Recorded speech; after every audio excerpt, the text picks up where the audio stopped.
to thank our beautiful waitress, Josh Collins, for delivering our sun drops and Gatorades to the press box.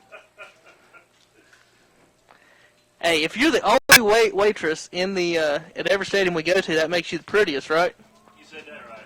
Here's a pop-up high in the right center field. Center fielder giving chase. Good play. And on the run, nice play out there in center field. Clay Fuller hauls it in for the third out. So quick work of the Burns Bulldogs here by Dylan Harris in the Burns fourth. No runs, no hits, no errors, nobody left. Halfway through this thing, we go to the bottom of the fourth. Your score on the Mr. Sparky Hauser Drug scoreboard. Cherryville 1, Burns nothing. You're watching and listening live to Ironman Baseball, presented by R&M Motors and Pawn Shop of Cherryville, live on WhatsUpShopper.com and WCSL 1590 AM. Get ready for 2 big days of...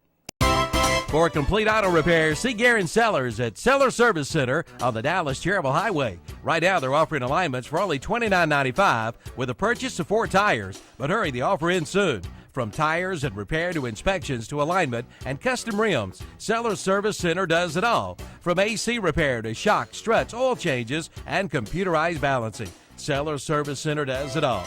7156 Dallas-Cherryville Highway. Open Monday through Friday, 8 to 5:30, Saturdays, 8 to 1.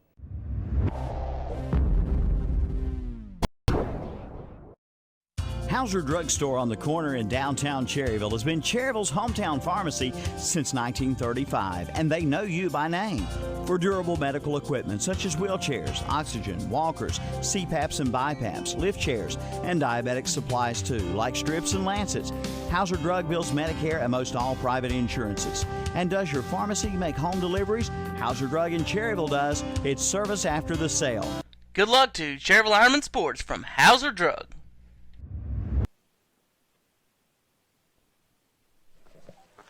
Back at Fraley Field in Cherryville. Dylan Harris and the Ironman defense, Kevin, doing a superb job here today through 4 innings, holding Burns scoreless. Here's the first pitch, lifted up in the air behind second base. It is second baseman, shortstop. It will be the shortstop finally calling for it, taking charge and hauling it in out there at short, Dustin Green for the first out. We're going to have to get a clarification on this, but I want to know what McNeely's wearing around his belt. He looks like he's got a quarterback wristwatch around his belt. You know what I mean, like a quarterback wrist thing with all the plays on it? Well, it's not a wrestling belt by no means. It could be a middle infield playbook, but I mean... When does he have time to call the plays? I think Coach Havner would come up with something better than... than him having the playbook around his belt. But you never know. McNeely at bat. Ironman lead 1-0. First pitch is fouled off. This is a breaking pitch on the outside corner called a strike. Another check swing and called strike. Nothing in 2. Well, I'd tell you, Zach, if he's going to call Dylan's, then that's definitely a you went. Swing and a miss. Quickly, McNeely down on strike swing, and then quickly 2 outs here in the Cherryville 4th inning. 2 up, 2 down, and now the third baseman, Spencer Stamey. Bottom of the 4th, Ironman lead, 1-0, folks. First Ironman lead of the season for you guys paying attention at home and keeping up with the team. They've had struggles so far this year with their offense. In the Crest game, they lost 8-6. But never led. Crest scored 3, Ironman scored 3, Crest scored 3, Ironman scored 3, Crest scored 2. And that First pitcher called strike to Stamey. Coach Edmond would love to get his first win here of the season, too. The Ironman start 0-5. And against a pretty good Burns team. I mean, this team, we know they're 1-2, but they've beaten Crest. They lost by 1 run to Crest, and in their other game, I think you said was a Kings Mountain 4-1. 4-1, yeah. And all 4 Kings Mountain runs, I think, came in the first. Was it? Of that game, yeah. 0-2, the count here to Stamey. The pitch from Harrell misses outside. Wind blowing out today. If any one of these teams get a ball up in the air and hit well, it should travel. We're getting word from Scott Harrell that is a pitch list that he's wearing. Call a different number. That way no one can steal the signs. Oh, so for the catcher? Okay. Jeez. He says that, for instance, they call 112 for a fastball or 287 for a curve and so on. Yeah. I understand. My question is, how do they remember? How does the pitcher remember? Or why does the second baseman need the? I know he needs to know the play call from the catcher. Whatever. There's some micromanaging to a level that we don't know about with that one. Hope he don't get caught looking down reading his pitch list when the ball's hit. That'd be tough. I know. 1 ball, 2 strikes. The pitch, curveball, ripped into left field, but foul. Just foul by about 3 feet down that line. Nearly a couple of feet away from having probably a stand-up double. Coach Walls with the other list over there. Well, if Chesley came up with it, I'm sure it's something funny and weird. So I'm gonna let him. I'm gonna let him have the bypass for that one. Coach Walls. Who knows? We nearly at the plate. And there's a breaking pitch down the middle. Must have been a 419. That's what it was. I'm probably way off base. What do you want to bet? Well, at some point they had a nonetheless sign stealing problem where you'd never go to that. That's far. right. That's exactly right. You got to do what you got to do. You don't think David Wise would recognize the Cherryville signs, do you? This one fouled off the foot of Stamey, and that one's gonna hurt a little bit. That hurts. That hurts. Now, Scott Harrell, if you keep sending me information, which I appreciate, I'm going to claim you're a baseball coach. I know. Thing gets over with. He said those calls are for the infielders or pickoff moves and coverages, which I like that. That does make sense. And then I figured that's what all that was for. Once you get that far that the second baseman has numbers on his wrist, watch. That means infield calls. That means stealing calls. That means the pitching calls. That means he's going to know everything that's going on out there. Apparently, the Ironmen have went to a football-based system. Thank you, Coach. Coach Harrell.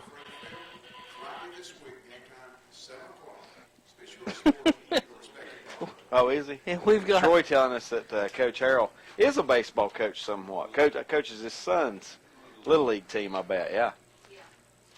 He told me one time there was nothing he couldn't coach. Nah, he didn't say that. He probably just shook his head. Coach Henley makes the calls on those infielder pickoff moves and coverages. Coach Harrell tells us. Coach Harrell had a... well, Tampa Bay's been running the cover 2 for 10 years, and they ain't changed it yet. So. And they didn't cover anybody this past no, year. they didn't. One thing I'll say about Coach Harrell, he's had some very talented teams, and this year I think he'd be the first to admit didn't have the talent as over the years for a Cherryville team, but I give him some credit. I thought his team performed very well this past basketball season. While we got a break, you know, he may not want to hear it because I know he wasn't satisfied with the season, but you know, a young team, got a lot of people going to come back. He's got some shooters on that team, and they're going to, you know, even though they didn't compete for the conference title this year, I think they'll be right back in the mix next year. That's a pretty good-looking basketball. They had one all-conference honor. Brennan Tuff did make the all-conference team. We're going to get back in the box. Yeah, the injured player seems to be okay now. Stamey fouling it off his foot. And he'll stand in there with a 1-2 count. 2 outs here in the 4th inning. Well, if you don't have nothing to protect that spot there, David, I mean, it's baseball hitting bone. And the umpire's going to call him out on a 6-inch outside fastball.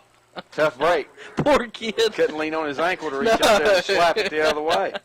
1-2-3 inning for Frankie Harrell and the Burns Bulldogs defense. Nothing doing for Cherryville in the 4th. We played 4 complete. Your score on the Mr. Sparky Hauser Drug scoreboard remains Ironman 1, the Burns Bulldogs nothing. You're watching and listening live to Ironman Baseball presented by R&M Motors and Pawn Shop of Cherryville, live on whatsupshopper.com and WCSL 1590 AM. Now, When the septic tank backs up, Dennis Willis Septic Service in Cherryville is the name to remember. Dennis Willis services, repairs, and installs all types of septic tanks. They have pump-out tanks, too. Call Dennis Willis for septic tank service at 704-435-2326. Again, that's 704-435-2326 for professional, fair, and honest work from a name you've trusted for years. Dennis Willis Septic Tank Service of Cherryville. Again, that's 704-435-2326.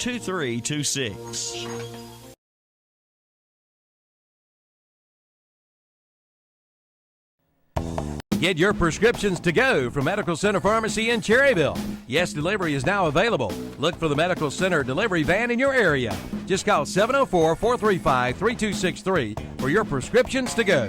You can even order online at mcpcherryville.com. Check out that new and improved website. And the grill is now under new management. Come on in for your favorite sandwiches. That's at the Medical Center Pharmacy, East Academy Street in Cherryville. On the go for you. Competent and caring staff offer a wide array of preventive, cosmetic, and restorative procedures, and they strive to improve your dental health and a higher quality of life. Dr. Paul H. Kleiniger Dentistry, 1015 East Church Street in Cherryville, and Cherryville Dental Clinic, 106 North Mountain Street in Cherryville. Visit the website at kleinigerdentistry.com. Welcome back to Fraley Field in Cherryville. Pinch hitter. Pinch hitter for the Burns Bulldogs, and tell me that name. Jay Siegel. Jay Siegel will pinch hit for Paul McNeely in that number 9 spot. Right-handed hitter up there for the first time today. Takes a ball from Dylan Harris to start things here in the 5th inning. And now this 1-0 pitch is fouled out of play.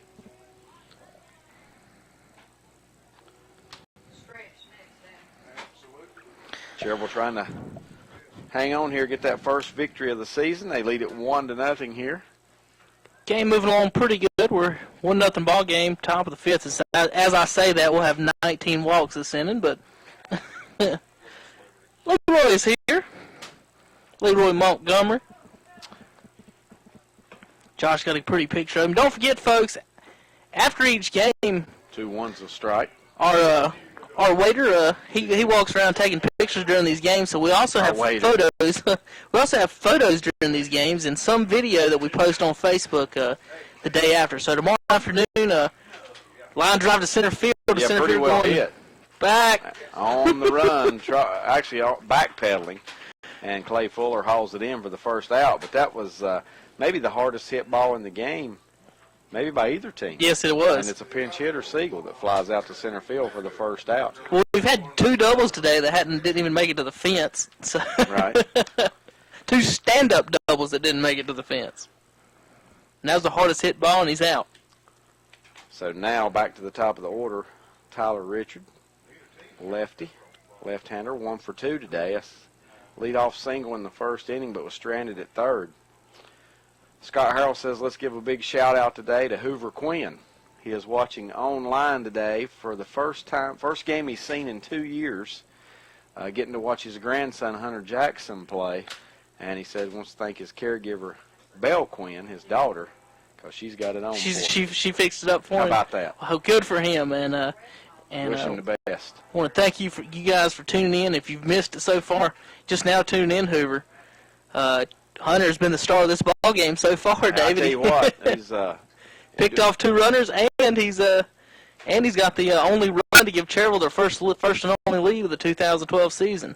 This pitch is upstairs. Now the count goes 3-1 to the leadoff hitter, Tyler Richard, the leadoff hitter in the order. He's actually the second hitter of the inning. There is 1 out. Mr. Henry ain't giving anything above mid-thigh, is he? No, his give me is it's wider than it is taller, isn't it? Left to right, not up and down. Yeah, there's nothing. I mean, it's got to be below the belt or it's not a strike. 3-1 is fouled out of play out into the parking lot. Well, you know, if Hunter Jackson's the grandson of Hoover Quinn, that explains why he's good enough to play as a freshman. Yes, sir. Baseball in the genes there. Does a real good job back there for any catcher. That's what yeah. Much less a 9th grader. 3-2 pitch on the way is fouled back into the screen. The count stays full, 3-2. Cherryville leads it here 1-0 on the Hauser Drug Mr. Sparky scoreboard. The only run of this game coming on the RBI double from Hunter Jackson. Listening at home, the Ironmen decked out in their white jerseys with pinstripes. Here's one lifted into shallow right center field. Second base. Oh, second base went the wrong way. Right fielder in, and it's going to drop right in between everybody. And now the play is going to be at second. And sliding into second is Richard, safe with a double. It's the only way you can score it. Just a clean double. He just hit it. High pop-up towards center field, Dave. The second baseman, McNeely, turned over the other shoulder and went the other way. He was lost from the get-go. He went towards right field. Right fielder came in, actually ended up making the play. That's just a tough break for Cherryville. Just hit where they ain't. Well, in Fuller out in center field, that's technically probably his ball, but when it first goes up, he's got to be looking at the second baseman thinking he's going to get that. And then he saw the second baseman go to right field, and Fuller had to bust up to get in here. And then breeze blowing kind of left to right now didn't help any either. No. Total confusion with the pop-up. Bunt attempt is going to pull it back for ball one. Dustin Green yet to make contact and put it in play today. A strikeout victim in the first. He drew a walk in the third. Number 2 hitter in this lineup, the shortstop for Burns. And sorry about the camera work on the last play. When the ball went up, I was thinking out. Pop-up, didn't move it over until it was too late, so I don't know if you guys quite saw exactly the Ironman running around the outfield looking for the ball. You're taking blame for that. I'll take it. This one, he called that a strike. Outside edge at the knees, called strike. Dustin Green, 1-1. He better be glad this ain't a post-100 game day, because there'll be a few more yelling in his ear right now. He's missed a couple. I usually don't talk about the umpires like that, because I've done my own share of umpiring. And but you don't miss any, do you? no, I've never missed one. Okay, just making sure. I wouldn't go out there if I was going to miss one, would I? That's right. 1-1 pitch, foul back into the net. Now, there's been some bangers at first that I didn't have a clue. I'll tell the truth. The hardest one. Call it quick and look confident. Yeah, call it quick, turn around, and walk away like you knew what happened. But the check swing in the dirt earlier with Harris, to me, that's one of the toughest plays to call, because the ball's in the dirt. You don't know what hit what. The bat hit the ball, the bat hit the dirt, the ball hit the dirt, and everything else. And you got to make that quick decision. Usually I go ahead and ask the first base umpire for help on those. This pitch upstairs evens the count 2-2 to Green. And also those short hops to first base with the runner running. Those short hops to first are always tough to call as well. 2 balls, 2 strikes. 1 out here in the Burns 5th inning. Cherryville up 1-0. And the pitch, swing and a miss. Green goes down for the second time today on strikes, and that's a big strikeout for Dylan Harris. Second out of the inning. Richard's still the runner down at second base. It's going to be up to Brandon Alexander now, the catcher, who has walked in both of his plate appearances today. 6th strikeout of the day. 6 Ks for Mr. Harris. Much better control on the mound today for Harris and the Ironman. That's another thing that he came in relief at North Gaston. And he did good. Well. He did good. Well down there. First pitch upstairs, a ball here to Alexander. Alexander was the number 3 hitter in this lineup, so a critical point here in this game, because a base hit here by Alexander in all likelihood would tie this thing up. You're right. Now, the biggest things that we've seen so far this year, the Ironman's weaknesses have been finding the strike zone and hitting the ball. Today, Harris doing a great job finding the strike zone. Ironman only got 1 run, but right now that's good to go, because they lead 1-0.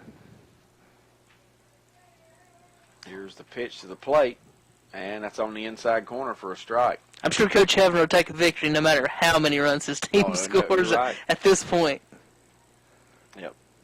Yeah, this team needs, Cherryville Ironman definitely need a win, build a little confidence. See Lee Kaiser out there, Landry McNeely. This may be the first time in 40 years that Cherryville started 0-5. Did you hear that, Danny Aker? Maybe the first time in over 40 years. The Ironmen have started 0-5. Doing some fact-checking on that. Here's a throw down to second base. Runner's back in there. That's a Richard Walker type question. If Scoop was still here, he would know that off the top of his head. Tell you who the losses were to. Yeah, he could. 1 ball, 1 strike, 2 down in the inning. Runner at second gets his lead. The pitch swung on and missed up around the letters. And Alexander could not catch up with it now. He's in the hole 1-2. Harris looking for the big strikeout here, get out of this inning and leave that tying run stranded down at second base. Cherryville 1-0 lead in jeopardy here in the 5th. Number 3 hitter for the Burns Bulldogs up to bat today. He's walked twice. This one popped up on the right side over near the Burns dugout. Foul territory. First baseman giving chase. Muskelly And makes catches the it. catch. Nice catch over there at first. He almost overran it, but then actually did overrun it a little bit, but reaches back and makes the snag.